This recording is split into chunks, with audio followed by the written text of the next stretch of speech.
Cette semaine, nous allons parler du rayonnement dans ta famille et dans la société. Question. Est-ce que la lumière s'arrête à la porte de ta maison ou est-ce qu'elle s'éclaire aussi dans ton entourage et dans la société? Dieu nous appelle pas seulement à être bénis, mais à devenir une bénédiction. Est-ce que c'est le cas? À vous de voir. Le rayonnement dans la famille.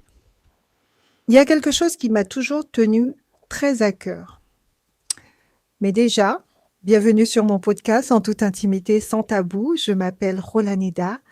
Je suis épouse, mère de 4 enfants, le premier à 24 ans, le dernier à 5 ans. J'aime dire ici, on parle sans tabou, on parle de tous les sujets. C'est très, très important. Et n'oubliez pas de partager, de mettre un j'aime et surtout de mettre un commentaire. Et surtout, je vous vois bien, abonnez-vous. D'accord? Alors, si je devais donner un témoignage au niveau de la famille, j'ai eu une grosse épreuve par rapport à mon premier fils.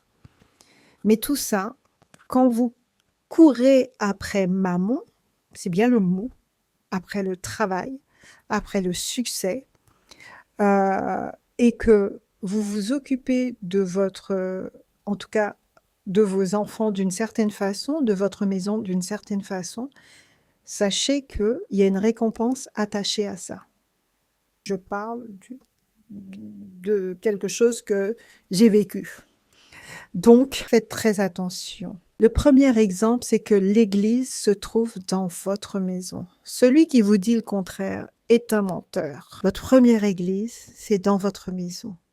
Ça veut dire que vos valeurs, ce que vous êtes, doit être une lumière, un exemple, quand vous êtes dehors, qu'on reconnaisse que votre maison va bien et va très bien.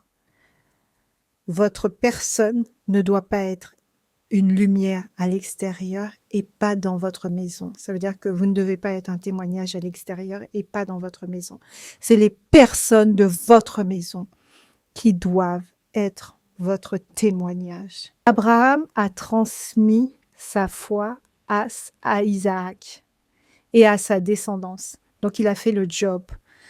Pour certains qui ont des enfants, en tout cas moi, quand ils étaient très petits, je faisais le culte du dimanche. J'ai recommencé là parce que où on lisait la Bible et on prenait un verset par rapport au comportement qu'ils avaient eu sur la semaine et je leur demandais de m'expliquer et en tout cas par rapport au verset, qu'est-ce qu'ils comprenaient. Et avec leurs mots d'enfant, ils arrivaient à m'expliquer et je rebondissais par rapport au comportement qu'ils avaient. Il est hyper important. Si tu veux être béni dans ton travail, dans ton entrepreneuriat, à l'extérieur, le Seigneur regarde à l'intérieur. Donc, il ne faut pas montrer une image, quelque chose de faux, quand à l'intérieur, c'est le chaos. Moi, j'ai connu le chaos pendant longtemps. Et c'est vrai que le fait d'avoir connu le chaos pendant longtemps m'a appris à travailler, à me dire qu'il ne fallait pas, il fallait absolument, là où j'avais échoué, il ne fallait pas que ça recommence sur les autres enfants. Donc j'ai pris ce temps de comprendre, d'aller apprendre, de m'asseoir et de voir ce qui n'avait pas fonctionné. Et vous êtes beaucoup à ne pas prendre ce temps-là, de s'asseoir, de travailler sur vous-même pour pouvoir vous aider à ne pas reproduire sur les autres enfants. Et il y a des fois, le salaire que tu gagnais, ben, tu vas aller t'asseoir un peu à la maison, tu vas moins gagner ou pas grand-chose, mais en tout cas, tu auras le salaire de voir tes enfants devenir quelqu'un, faire leurs études, être en connexion avec toi et tout de suite rebondir sur les choses que tu peux remarquer qui ne sont pas à la gloire du Seigneur. Et le Saint-Esprit, le discernement va t'aider à faire grandir ces enfants parce que tu seras un peu plus présent à un certain moment. Je peux te dire ça parce que comme j'ai dit au début, mon premier a 24 ans, le dernier a 5 ans. Ce que j'ai reproduit avec le premier, avec les 2 qui ont suivi, j'ai fait autrement et j'ai vu les bénéfices à être à la maison quand on peut l'être, mais en tout cas à être beaucoup plus présent et à faire un travail avec eux. Il y a des choses qui ne sont pas négociables dans la vie, parce que je vous vois beaucoup. Venir à l'église sans vos enfants, surtout les ados là. Être à des choses des conférences, des choses que vous auriez pu ramener votre enfant, le faire participer, aller à l'église, aller à l'école du dimanche, parce que moi j'ai été longtemps monitrice, faire des choses avec l'enfant. Moi, il y a une éducation que j'ai eue assez simple, hein, et je rends grâce au Seigneur, à mon Père. Qu'il pleuve, qu'il neige, qu'il fasse froid, qu'il fasse chaud, tout ce que tu veux. C'est pas moi je pars à l'église et toi tu restes dans ton lit. Si tu restes dans ton lit, c'est que sûrement tu dois avoir un examen le lundi, tu dois travailler, tu as quelque chose de bien précis à faire. Sinon, si on part à l'église, tout le monde part à l'église, grand comme petit. D'accord? Il n'y a pas de bataille à avoir. Et ce que j'ai vu en discutant avec plusieurs mamans, il y a des stratégies qu'elles mettent en place. Il y en a une qui me disait, puisque l'église est en ligne, elle fait un brunch tous les dimanches. Pendant que le message est en train de se dérouler, on est en train de bruncher. Trouvez quelque chose d'assez agréable qui accroche, parce que c'est assez long parfois, qui va vous aider à être en connexion avec le Seigneur et puis à partager la parole, à débattre avec les enfants. Et ça, j'ai trouvé ça super sympa. Il y en a une autre qui disait, après le culte, tous les dimanches, on va au restaurant en famille. Ça, c'est une deuxième stratégie qui était proposée. Moi, je dirais, après le culte, puisqu'on mange très tard, j'ai fait un bon repas dès le samedi. Et en règle générale, le repas du dimanche, j'interdis qu'on y touche pour être bien sûr qu'on va s'asseoir bien comme il faut. Et donc, je fais toujours un autre repas le samedi, plus simple. Mais le repas du dimanche, on s'assoit, on savoure. Voilà 3 stratégies. Je pense qu'il y en a d'autres. N'hésitez pas à mettre en commentaire si vous avez d'autres stratégies pour pouvoir ramener les enfants. Mais un enfant, on ne le ramène pas à l'église à l'adolescence. On le ramène à l'église tout petit, très petit. On l'apprend à aller à l'église. Et on lui montre la voie. On lui montre l'exemple. Parce que beaucoup d'entre vous, vous ne montrez pas l'exemple. Le rayonnement dans la société. Un chrétien doit être l'ambassadeur du royaume. On n'a pas besoin de dire qu'on est chrétien. On n'a pas besoin de le crier sur tous les toits.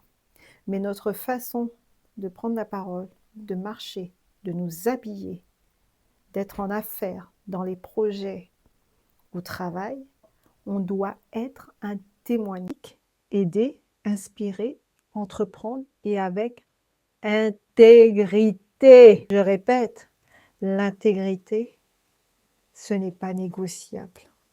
Quand tu es chrétien, ce n'est pas négociable. Il y a beaucoup de choses que j'entends par-ci, par-là.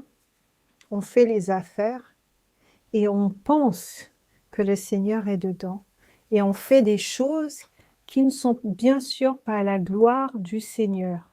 C'est des choses parfois qui me tiennent par le cœur parce que je me dis, mais même dans ça, moi, je ne suis pas rentrée. Comment les gens y font pour aller proclamer le nom du Seigneur et faire des choses comme ça. Tu veux prospérer, prospère avec intégrité. Tu veux la multiplication, arrange déjà ta maison et tu verras que la multiplication se fera beaucoup plus rapidement et beaucoup plus facilement. Parce que tu vas travailler, travailler, travailler dans le vide. Tu vas donner beaucoup et pas assez à ta maison. Ta maison doit être stable. Je ne cesserai de le répéter. C'est quelque chose que je bataille dessus. Mes enfants doivent être des enfants de prière. Ils doivent lire la Bible. Ils doivent se comporter d'une certaine façon. Ils doivent prendre le temps avec le Seigneur. Mais c'est parce que j'ai été un exemple, mon époux a été un exemple, qui fait qu'aujourd'hui, ils font ces choses-là. Et ça, c'est hyper important. Joseph en Égypte, fidèle dans les épreuves, puis utilisé par Dieu pour bénir la nation entière. Encore une fois, tu es fidèle dans les petites choses, dans tout ce que le Seigneur te demande. Je viens de finir une série de petites vidéos et je disais, s'il y a bien une chose que je n'ai pas été obéissante avec le Seigneur durant toute ma vie, c'est le professionnel. Quand le Seigneur me disait « va à droite », j'allais à gauche. J'ai vu les conséquences sur ma vie. Donc je te conseille, si le Seigneur te dit « entreprends », même si tu ne vois pas l'issue, fais seulement. Et tu verras l'issue plus tard. Mais travaille sur ce que le Seigneur te demande de faire. Et ça, beaucoup font ça sûrement sur d'autres domaines, mais moi, ça a été l'une de mes lacunes. Et c'est vrai qu'en 2024, par tout ce que je suis passée, le burn-out, l'harcèlement, et le Seigneur, à chaque fois, je me disais, mais attends, je suis à tes pieds, toi tu me dis, j'obéis pas. Mais j'obéis pas à quoi? Qu'est-ce que je vais faire encore? Vu ma situation, vu comment ça ne va pas, de quoi tu me parles? L'obéissance. Et c'est quelque chose qui m'a fait très très mal. Et je me disais, mais non, mais moi je t'ai toujours obéi. Moi je me suis toujours comportée d'une certaine façon. Moi, voilà quoi. Je me tiens à tes pieds et toi tu me parles d'obéissance. Pourquoi? Qu'est-ce que j'ai qu'est-ce que j'ai pas fait? Je le comprends que maintenant. Je savais que je désobéissais auparavant sur quelque chose qui m'avait donné une ligne bien avant. Mais vu que je ne voyais pas l'issue, pour moi, l'issue, ok Seigneur, tu peux décider de mon mariage, de mes enfants, dans tout, mais le travail, je suis intelligente, tu comprends, hein? J'ai les compétences, j'ai pas besoin de toi. Ben, quand il te met dans une situation où là, tu peux que aller pleurer et dire Seigneur, là, il faut que tu fasses quelque chose parce que là, ça va pas. Aide-moi. Il te dit obéissance. En tout, mais le travail, je suis intelligente, tu comprends, hein? J'ai les compétences, j'ai pas besoin de toi. Ben, quand il te met dans une situation où là, tu peux que aller pleurer et dire Seigneur, là, il faut que tu fasses quelque chose parce que là, ça va pas. Aide-moi. Il te dit obéissance. Alors, si toi, il t'a parlé de l'obéissance et que tu fais comme tu veux, je te conseille vivement, pour éviter de passer par où je suis passée, tu ne passeras pas de la même façon. Parce que le Seigneur ne te donnera pas plus à porter que tu ne peux pas porter. Mais je peux te dire qu'il y a des endroits, nous, en tant que chrétiens, on n'a pas besoin de passer par ça. Et donc, fais ce qu'il te demande de faire, même quand il te donne une vision tellement lointaine que toi, tu ne sais pas comment tu vas y arriver, mais à un moment donné, il va te déployer la carte, le plan, il va te le déployer, t'inquiète pas.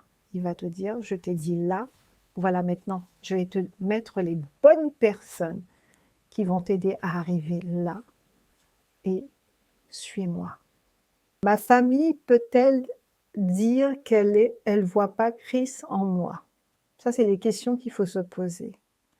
Est-ce que ta famille, tes enfants, ton époux, peut dire que elle ne voit pas Christ en moi? Quelle trace est-ce que je laisse dans mon quartier, dans mon travail ou dans ma ville?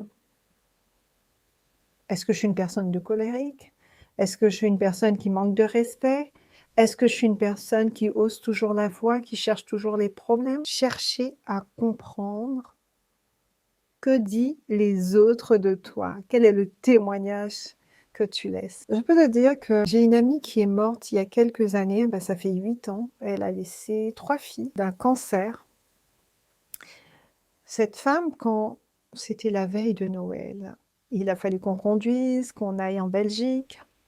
Moi et mon mari, je pense qu'on n'a jamais été dans cet état-là, mais tous les deux. On pleurait, on mettait l'adoration, mais on pleurait dans la voiture et c'était très dur. Et puis en plus, on était obligé de faire un aller-retour parce qu'on ne pouvait pas rester sur place parce que le lendemain, c'était Noël. Cette femme, quand je suis arrivée dans cette église qui était bondée à l'intérieur comme à l'extérieur, le seul témoignage qu'on avait de cette femme, c'était une femme de foi.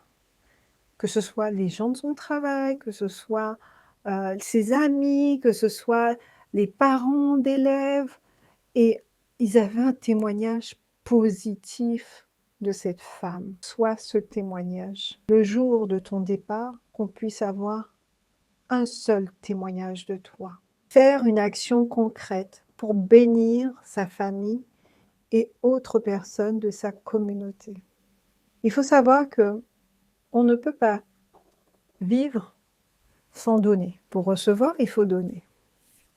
Est-ce que tu donnes aux personnes qui en ont besoin, même quand tu as très peu? C'est un principe biblique de donner. Moi, c'est quelque chose qui, les veuves, les parents monoparentales, les mamans, les mères seules, ça c'est vraiment quelque chose qui me touche énormément parce que je trouve que c'est les femmes, quelle que soit la situation, qui se retrouvent toujours dans une situation très pénible.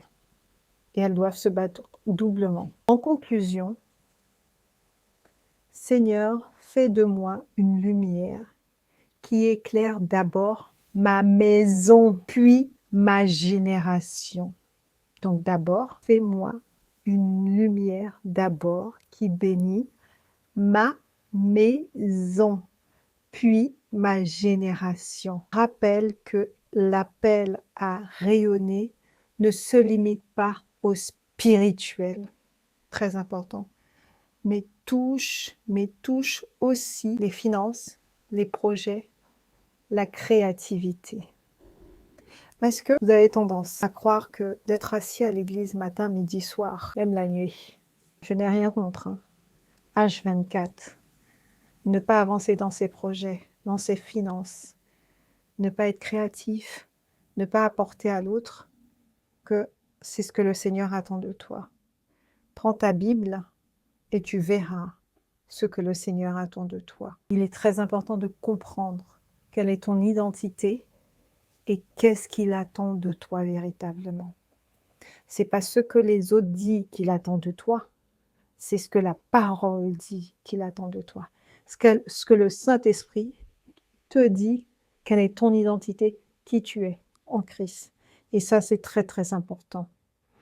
Alors, si j'étais toi, déjà, je m'abonnerais à cette chaîne parce que c'est gratuit. Je partagerai à une personne, je mettrai un like et surtout un commentaire. Si ce podcast, ce 20e podcast, t'a fait du bien, mets un commentaire et bénis une autre personne qui en a besoin, car je suis persuadée qu'une autre personne en a besoin. À très bientôt, c'était Rolaneda sur ce podcast, ce 20e podcast. N'oublie pas de partager. C'était en toute intimité, sans tabou, hein, sans langue de bois. Je me souviendrai toujours quand j'ai créé ce podcast, j'avais reçu vraiment, véritablement du Seigneur, sans intimité, sans tabou. Moi, j'ai rajouté sans langue de bois. Et j'étais à une veillée de prière et le Seigneur vient à mes oreilles et me dit « Enlève-moi ça. Tu m'enlèves ça. » Et je peux te dire que j'étais à la veillée, on était en train de prier, j'ai pris mon téléphone, j'étais en train d'effacer partout, langue de bois, parce que c'était pas la parole du Seigneur. Je le fais pour le Seigneur. Et je vais jusqu'au bout dans ce que je suis en train de faire avec le Seigneur et dans l'obéissance. Allez, à très bientôt.